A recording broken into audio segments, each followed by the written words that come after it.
Back into an era when coal was king and railroads provided a way of life for the region. I have a few important announcements. For your safety, we ask that you please keep your head, hands, and legs, for that matter, inside the windows due to some close rock passes, trees, and the occasional freight train. Please have your tickets ready. Your car host will be moving through shortly to stamp all tickets. The town of Jim Thorpe has a rich history that dates back centuries to when the town was known as Mock Chunk. During its heyday, Mock Chunk was known for its Victorian architecture, rich coal industry, and then as a popular tourist destination, much as Jim Thorpe is today. Its breathtaking scenery, surrounded by rolling mountains, steep hillsides, and terraced gardens, earned it the nickname the Switzerland of America, and later the gateway to the Poconos. In 1827, the Lehigh Coal and Navigation Company constructed the Switchback Railroad, a 9-mile gravity railroad that transported coal from Summit Hill down to Mock Chunk, where it was transferred to the Lehigh Canal and sent to Philadelphia, New York, and beyond. The Switchback served in this capacity until the early 1870s. It was then transformed into a popular scenic railway, bringing thousands of visitors to the area to enjoy a ride in what was an early inspiration for the modern-day roller coaster. In the late 1870s, Mock Chunk was home to the Molly Maguires, a secret Irish organization who were accused of several murders of coal industry bosses in their quest for fair labor. On June the 21st, 1877, 4 of the Mollies were hanged simultaneously in the Carbon County Prison, known today as the Old Jail Museum. In 1954, the towns of Mock Chunk and East Mock Chunk merged to create the borough of Jim Thorpe after Jim Thorpe's widow approached the towns looking for a final resting place for her husband. An agreement between the family and the two towns was finalized in May of that year, and the site of the Olympians' final resting place began. Today, on the east side of town, a 20-ton red granite memorial stands with the words of King Gustav V of Sweden as he presented Jim Thorpe with his 1912 Olympic medals. Sir, you are the greatest athlete in the world. Beyond the town's namesake, Jim Thorpe remains true to its heritage, boasting many Victorian-era buildings that grace Broadway, including the former New Jersey Central Station to the left of the train, providing you with a glimpse into the past while also inviting you into the present selection of unique shops, outdoor experiences, and restaurants that work to create a memorable experience for everyone.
The bridge we will soon pass under as we travel through the entrance to the rail yard is the Route 903 Bridge, which was dedicated to the late Sergeant Andrew J. Bannock, a Jim Thorpe native who lost his life while saving another soldier during a mission in Iraq. Opened to the public in 2016 after replacing the former Route 903 bridge. The current bridge is nearly 1,000 feet long, sits approximately 100 feet above the Lehigh River, and leads visitors to Jim Thorpe's Memorial on the other end of town, and beyond that, into the Poconos.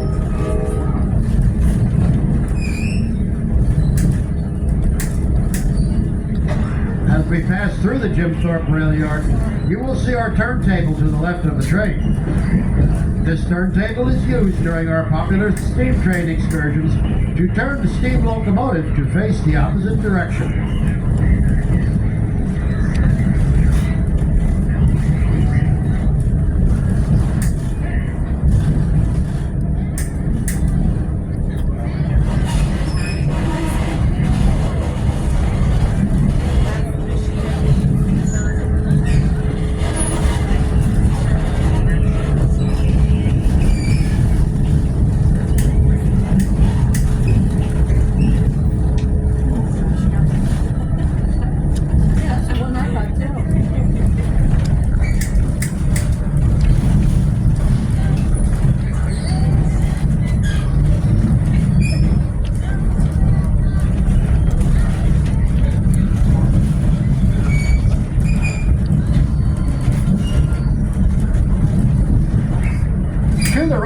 You will see the popular D&L Trail.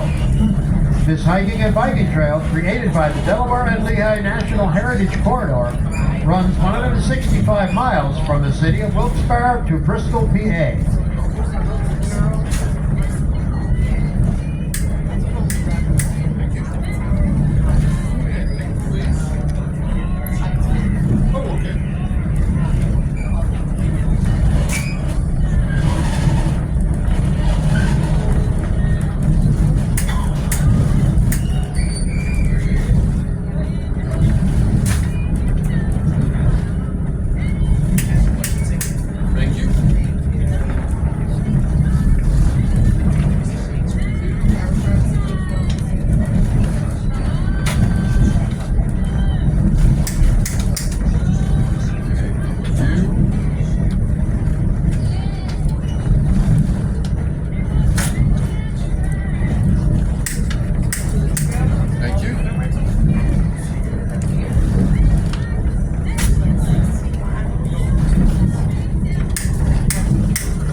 As we prepare to head into the Lehigh Gorge State Park, you will see a bridge to the left of the train.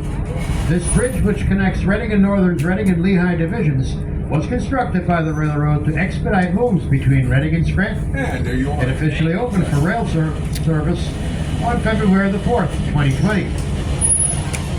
The bridge we will now look, you can see the Lehigh River and the new bridge. While looking right, you will get a brief view of East Jim Thorpe. And looking straight down, it's only 85 feet down to the river.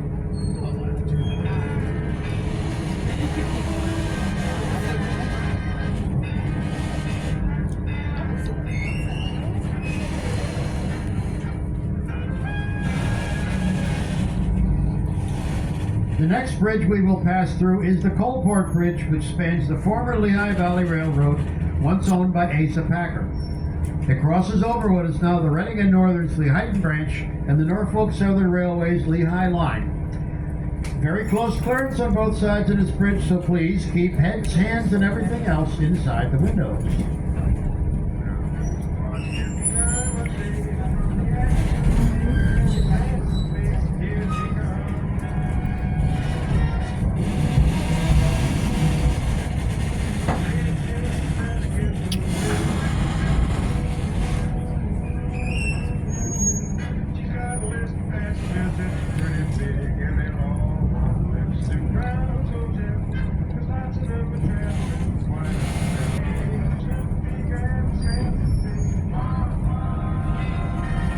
Princess leapt to her death from the upper falls after her father forbid her from marrying her true love. To this day, historians and storytellers cannot prove just how much of the story is true, but legend says that the princess still haunts the falls, and the spirit of the mist will appear on bright sunny mornings over the water below.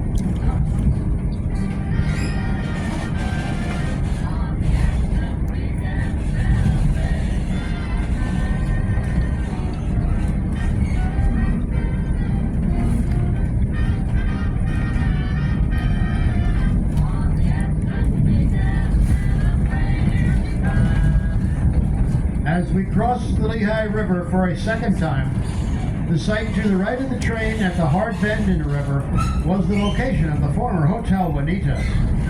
Built in 1886, the four-story luxury hotel was one of the highlights in the area, boasting 47 elegant rooms as well as dining areas, tennis courts, and an 84-foot bar.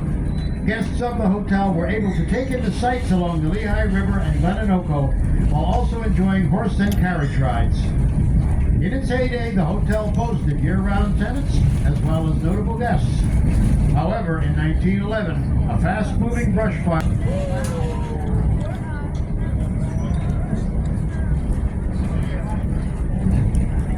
The pass we will now travel through is known as the Rock Cut and is the As we continue our journey, watch for this is the perfect habitat for Pennsylvania's wildlife, both big and small. To the right of the train along the next several miles, you may get a glimpse of portions of what was the Lehigh Canal. During the spring months, the gorge comes alive with plant life, and visitors can enjoy the beautiful state flower, the mountain laurel, as well as several other native trees and shrubs beginning to blossom.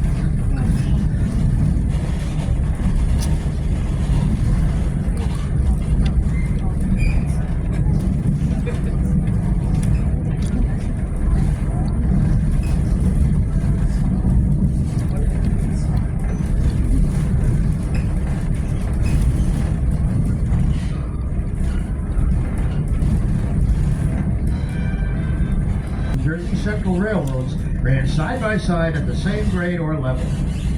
The former Jersey Central roadbed is now the biking trail that you see to your right and runs over 20 miles to Whitehaven. The name Hetchel comes from Hetchel's Tooth, the rock outcropping on the mountain high above the train.